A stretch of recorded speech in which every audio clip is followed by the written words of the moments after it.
Isang ex-convict ang asawa ko, kaya nung nag-abroad ako, expected ko na wala na akong babalikan na asawa. Pero, Dear Ate Ann, tawagin niyo na lang po ako sa pangalang Dory.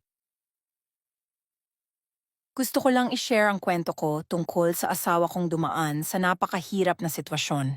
Noong una, okay naman ang pagsasama namin. 5 taon na kaming kasal at masasabi ko na mabait, maasikaso at maalalahanin ang asawa ko. Laging nandyan siya para sa akin, tipong siya pa nga minsan ang nagluluto at nag-aasikaso sa bahay. Kaya naman, kahit may mga problema kaming maliit, mahal na mahal ko pa rin siya. Wala akong maisusumbat noon sa pagiging asawa niya kasi dama ko yung pagmamahal at effort niya. Pero lahat nagbago nang napabarkada siya sa mga taong maling impluensya. Nag-umpisa siyang malulong sa bisyo, mga alak, sigarilyo, at, sa huli, sa droga. Noong una, inisip ko baka nadadala lang siya sa trip ng barkada, pero habang tumatagal, mas lumala ang sitwasyon.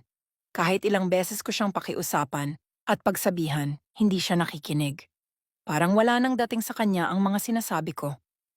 Doon ko na naramdaman na unti-unti akong nawawala ng pag-asa. Lumalayo na ang loob ko sa kanya. Hindi ko na siya makilala. Hanggang sa isang araw, nahuli siya ng mga pulis. Nakulong siya dahil sa droga. Ang sakit, Ate Ann, pero wala akong magawa. Wala rin kaming pera para ipangpiyansa, kaya sinabi ko sa kanya na kailangan niyang tiisin ang buhay sa kulungan para matuto. Nasa isip ko noon, baka sakaling doon, habang nakakulong, ma-realize niya lahat ng mali niyang nagawa.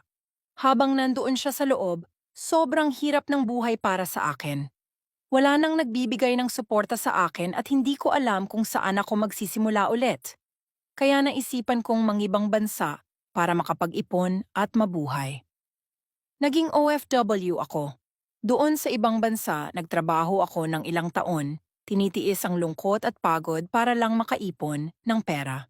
Hindi ko rin mapigilang isipin na baka pagkalaya niya, bumalik lang siya sa bisyo at wala na akong uuwian na asawa.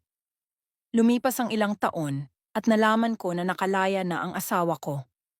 Masaya ako para sa kanya pero sa isip ko, baka wala na rin naman kaming aasahan na magandang kinabukasan. Iniisip ko na baka bumalik lang siya sa dati niyang bisyo. Natatakot ako na baka lahat ng pagod ko sa abroad ay masayang lang. Pero kahit ganun, pinapadalhan ko pa rin siya ng pera kahit na wala na akong tiwala sa kanya. Dumating ang araw na natapos na rin ang kontrata ko, kaya nagdesisyon na akong umuwi sa Pilipinas. Inaamin ko, Ate Ann, sobrang kaba ang naramdaman ko sa eroplano pa lang. Iniisip ko, baka wala man lang susundo sa akin pagdating ko. Akala ko, wala na talaga akong babalikan na pamilya. Pero paglabas ko ng airport, halos mapaiyak ako sa sobrang gulat. Nandoon ang asawa ko, naghihintay sa akin, at ibang-iba na ang itsura niya. Medyo nagkalaman na siya, mukhang malusog at maayos na ang sarili. Ramdam ko agad na may malaking nagbago sa kanya. Ang akala ko hanggang doon na lang ang sorpresa. Pero hindi, Ate Ann. Habang pauwi kami, ikinuwento niya sa akin na lahat ng perang pinapadala ko sa kanya ay hindi niya inaksaya. Tinipid niya ang bawat padala ko at inipon para makapagsimula kami ulit. Hindi ko akalain na magagawa niya yun, lalo na sa isang taong dati ay nalulong sa bisyo.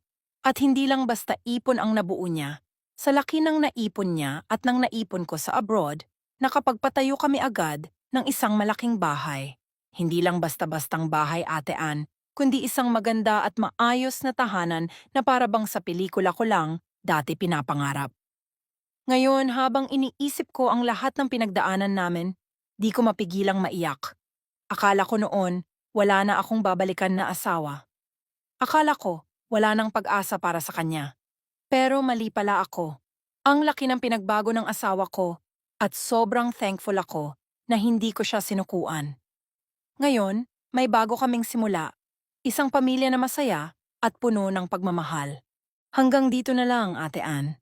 Sana may natutunan kayo sa kwento ko. Kung minsan, kahit sobrang hirap ng sitwasyon, may pag-asa pa rin na magbago ang mga tao. Minsan, kailangan lang talaga nating maniwala at maghintay sa tamang panahon. Maraming salamat po.